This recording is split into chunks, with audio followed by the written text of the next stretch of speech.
You and your friends are formidable. I'm sure.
I am impressed.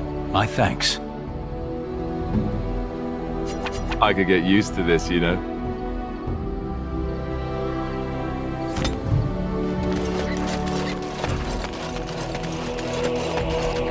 It speaks. It doesn't have better things to do. Oh yes, that I remember quite well. My former master, the Mage Wilhelm, he brought me.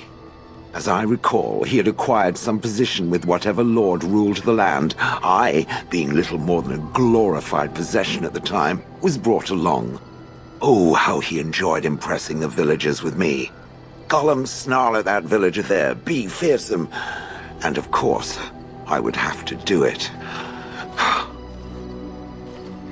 He did love using that control rod. Fondled it so much, his wife actually threatened to throw it in the lake. Ha! I would have liked to have seen that. Which reminds me, where did it find the rod? Did it pay a great deal for it? Hag. Good. I was just about done talking.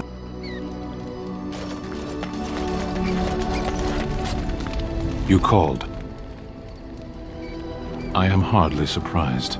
To put it lightly, no one has a place here. Our farmers wish to be merchants. The merchants dream of being nobles, and the nobles become warriors. No one is content to be who they are. There is interesting food here. You have a thing. It doesn't have a word in the Kunari tongue. Little baked things like bread, but sweet and crumbly. Yes, we have no such things in our lands. This should be remedied. Shall we move on? As you wish.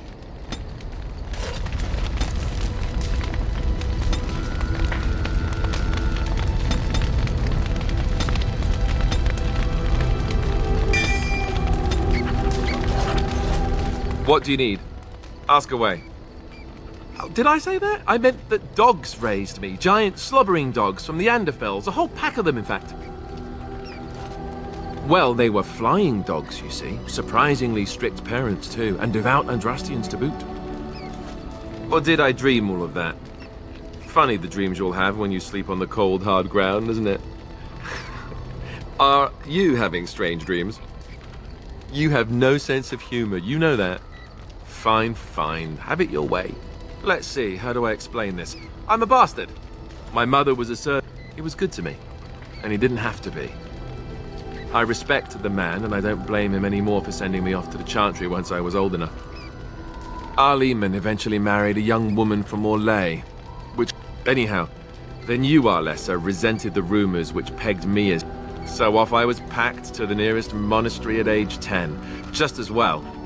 The Arlessa made sure the castle wasn't a home to me by that point. I suppose you're right. I wasn't raised as the Jarl's son, though, if you're picturing that. I remember I had an amulet. Stupid, stupid thing to do. The Jarl came by the monastery a few times to see how I was, but I was and raised by dogs. All I know is that the Jarl is a good man, and well loved by the people. He also was King Kaelin's uncle, so he has a personal motivation to see Loghain pay for what he did. Anyway, that's really... What do you need? Ask away. Have you seen the uniform? It's not only stylish, but well made. I'm a sucker for good tailoring. That's just in public. In private, we have these yellow and purple tunics, right? Much more comfortable, and you don't break the beds when you jump on them during a pillow fight. On confession day, we could go all night. You don't really want to know about my being a Templar, do you? It's really quite boring. Then let's just get back to what we... The stars are out.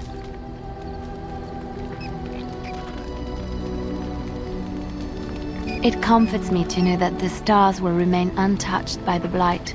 There is a story about that cluster of stars over there. Do you know it? Elindra and her soldier? A long time ago, there lived a fair maiden called Elindra. She had many suitors, but spurned them all, for she did not. One day, Elindra was sitting by her window in her father's castle, singing. Entranced by her song, the soldier drew near to Elindra's window. When Elindra told her father about the man she had chosen, he was furious, for Elindra was high-born, but her love nothing more than a common soldier. To keep them apart, Alas, not a month had passed before news of the soldier's death reached Elindra. Alone in her tower, Elindra wept for her love and beseeched the gods to deliver her from this cruel world. So earnest was her plea that the gods also raised up the soul of Elindra's soldier love, and there he dwells, across the horizon from her. The band of stars between them is a river of Elindra. They say that when Elindra has cried enough, she will be able to cross the river to be reunited with her soldier. This story is one of my favorites, a tale of a love so great and so enduring that it defies death and moves the gods to action. Sometimes I ask myself, does such a love exist? Can it exist? I think I would be lucky to experience an emotion even half as pure and true as Elindra's love. The world gets lonely too quickly if there is no...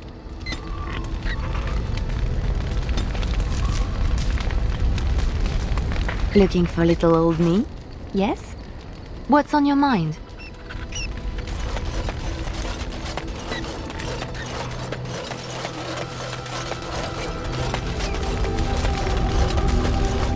I await your So, full of questions, are you?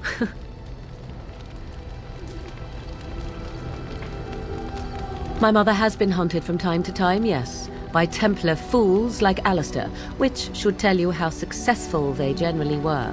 Flemeth made a bit of a game of it, in fact. The Templars would come again, and she would look at me and smile and say that the fun was to begin once more.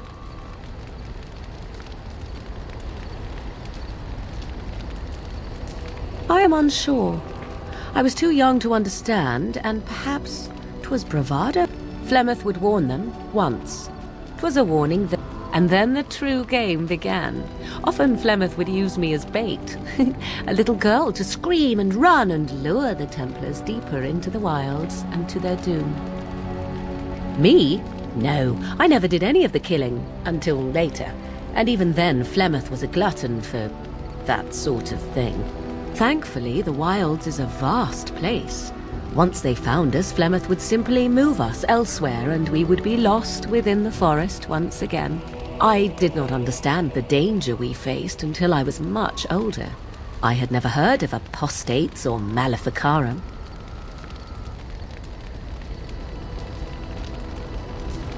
Perhaps they did. Still, the Chantry sees any mages not leashed to the Circle of Magi as apostates, and apostates could become maleficarum, evil mages that resort to blood magic.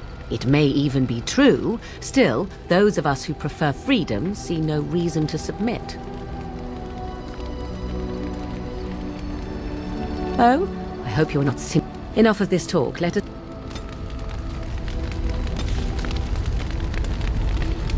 I await your So, full of questions, are you? Well, that depends, does it not? What does she seem to be?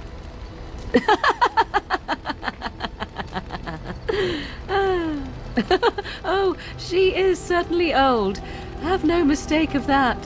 Tell me, how much do you know of the tale? The one that the chastened still tell of my mother. I can relay what Flemeth once told me herself, and you can decide whether or not 'tis the truth, if you desire. As the tale is sung by the bards, there was a time when Flemeth was young and beautiful, a fair lass in a land of barbarian men, the desire of any who saw her.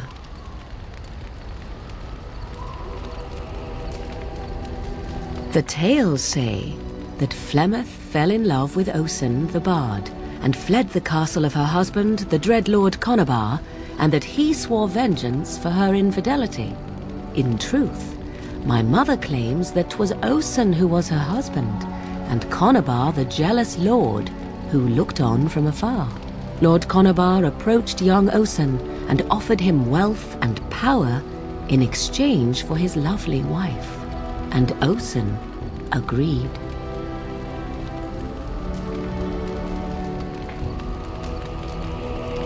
Aye, it was. 'Twas Flemeth who suggested the arrangement in the first place. All would have been well had Lord Conabar kept his end of the bargain. But he was a foul man who bargained with coin he did not possess. Osen was led off to a field and slain, left for dead. Flemeth spoke to the spirits and learned of the deed, and swore revenge.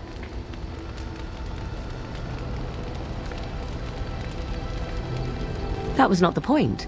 Conabar had no honor, so she would not have him. Flemeth begged the spirits to aid her, and 'twas they who...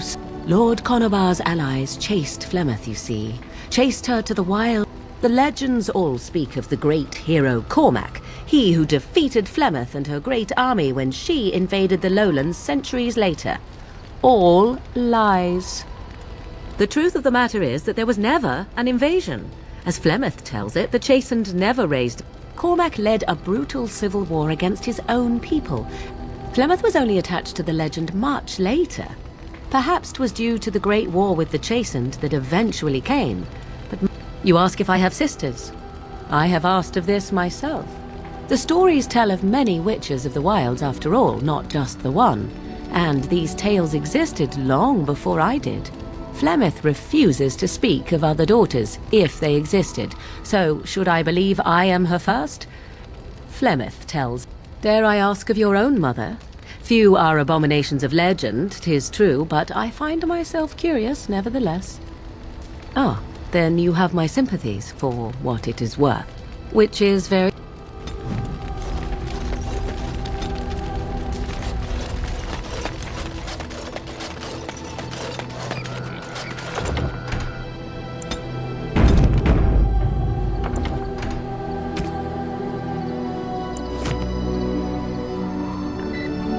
If there's any...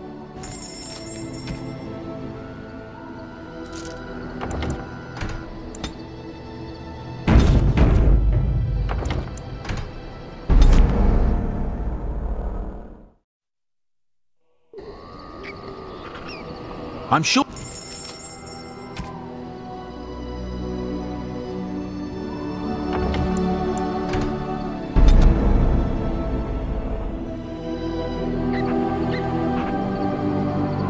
If there's... I'm...